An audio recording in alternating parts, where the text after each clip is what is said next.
Alors, cet épisode se nomme Éveille-toi, Choset Valkyrie. Mais comment vous dire qu'à la fin de cet épisode, je me suis senti un peu douillé. Certes, on voit Z Valkyrie pour la première fois dans l'anime, et la baie paraît paradoxalement étonnamment petite, mais comme j'avais dit que je parlerais de cet épisode en vidéo, bah j'ai pas le choix. Donc dans un premier temps, je vais parler de la nouvelle toupie de Vald, et ensuite je parlerai de l'épisode de cette semaine. Et histoire de faciliter la lecture de mon texte, j'appellerai Choset Valkyrie Z Valkyrie. C'est plus simple pour moi. Alors, il s'agit en principe de la version ultime des Valkyries, comme le dit Vald dans l'épisode, et pour cause, Z Valkyrie combine toutes les particularités des Valkyries précédentes. De Valkyrie Wing Axel, ou Valkyrie V1, on retrouve les couleurs bleues et jaunes fidèles à Valkyrie, ainsi que les 3 lames d'attaque, qui changeront de forme chez Victory Valkyrie. Ce changement est expliqué dans le tome 1 du manga. Valkyrie a été accidentellement brisée en miettes par chacun, et pour pouvoir participer au tournoi des districts, Vald va créer un genre de truc, avec de la glu et un morceau de gomme à la base. Trouvant le concept très original, un gars de la WBBA va rafistoler le truc pour donner naissance à V2. Techniquement, ça se passe juste avant l'épisode 1 de la série, et le mec de la WBBA, c'est Manami, le même mec qui a fait évoluer la Rising Ragnarok de Ranjiro en Crash Ragnarok. De Victory Valkyrie, hormis le layer, Z Valkyrie tient une forme évoluée du driver variable, appelé Évolution. De God Valkyrie, elle tient la couleur rouge qui a été ajoutée et gardée sur Winning par la suite. Aussi son layer est muni de ressorts, je ne sais pas si elles ont la même capacité que les bornes d'attaque de God Valkyrie. Enfin de Winning Valkyrie, à part quelques décorations, pas grand chose du côté du layer. Faut regarder le disque, Zenith, qui est une fusion entre un disque et une frame. On remarquera les Z qui ornent la partie métallique, ainsi que quelques parties en ce qui semble être caoutchouc. J'ai vu des commentaires sur ce disque disant qu'il serait bien en Space Steel, alors non, pas du tout. Réfléchissez 2 minutes, le disque est hexagonal, ce sera pas du tout utile en Space Steel. Alors vous allez me dire que la toupie est pas si folle que ça, accessoirement, vu comme ça. Mais elle est livrée avec quelques accessoires assez intéressants. En fait, cette toupie est la première dans ce nouveau système évolué du système Choset, appelé système Choset Éveil. En effet, cette toupie a 2 modes, un mode normal et un mode éveil. Le mode éveil s'active quand on tire la toupie à pleine puissance. Il y aura 3 petites flammes rouges qui sortiront sur les côtés du layer, et ça donnera une puissance d'attaque supplémentaire à Valkyrie. Vous allez me dire, ouais, pas ouf.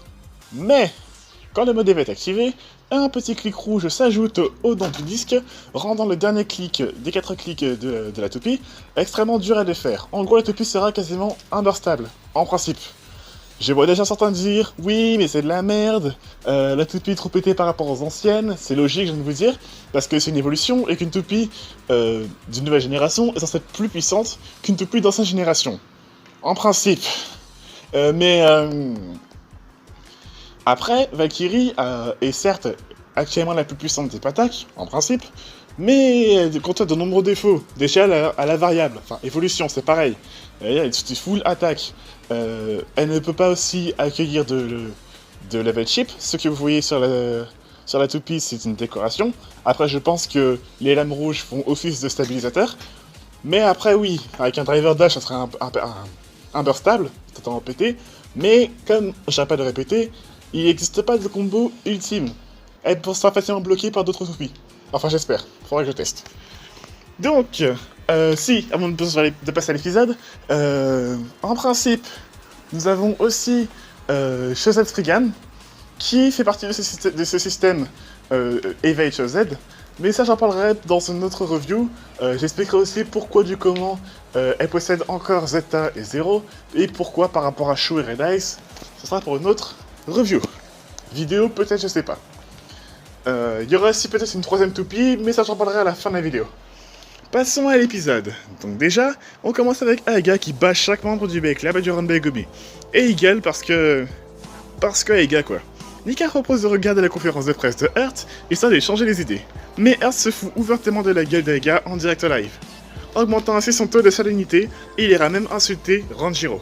Cette fois, c'est Naro qui propose une activité plus calme, nourrir les animaux. Par la suite, on a une discussion très sérieuse entre Aiga et Ranjiro, et ce dernier fait bien comprendre à Aiga qu'il sera toujours là pour l'aider. Cependant, Aiga fait tomber sa baie et il la ramasse. Et là, j'ai compris d'où venait le problème de la résonance noire d'Aiga. C'est Achilles ce problème.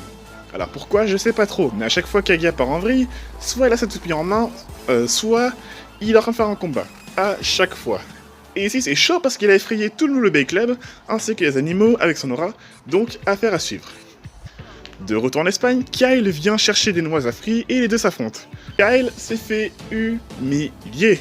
Alors comme je le pensais, il est venu juste pour prendre des données sur Fafnir et Free, mais il n'empêche que Fafnir l'a éclaté. Alors si certains n'ont pas du tout aimé ce combat, parce que jugé inutile l'intrigue, ben franchement je l'ai adoré. Parce qu'il est, grosse guillemets, réaliste. Réaliste dans le sens où tous les coups spéciaux utilisés dans ce combat sont réalisables, d'une certaine manière, dans la vraie vie. Côté Fafnir, Free utilise 3 coups spéciaux. Le Geist Spin, qui est en fait le gimmick de base de Fafnir. Quand elle tourne vite, les lames se replient, et quand elle ralentit, les lames se déplient.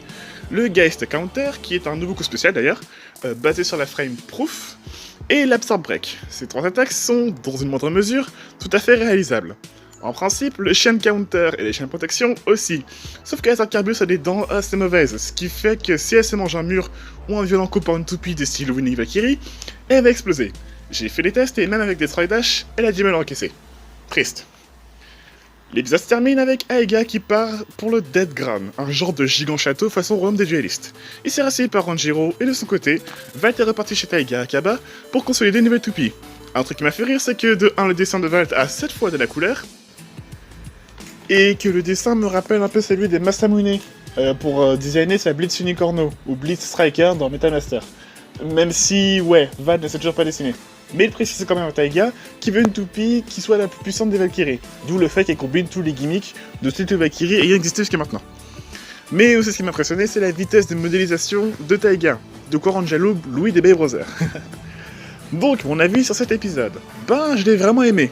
Mon seul regret, c'est de ne pas avoir eu les sous-titres, parce que le fansub anglais s'est encore endormi à l'épisode 15, comme l'année dernière pour God. Il y a un développement entre Aega et Ranjiro, et même si on comprend pas forcément le japonais, on voit bien que Ranjiro veut aider Aega quoi qu'il arrive. L'intonation du voix de doubleur m'a un peu surpris, puisque Ranjiro parle calmement pour une fois, et c'était plutôt agréable à écouter. La scène à la fin où il rejoint Aega dans l'avion, à la dernière minute, était aussi super cool. D'ailleurs, comme d'hab, l'animation est magnifique. Je retiens surtout les visages de Kai et les Free pendant leur combat, même si ce dernier avait l'air un peu niais par moment, le reste du temps, il domine Kai comme un petit chien, ce qui est assez ironique d'ailleurs.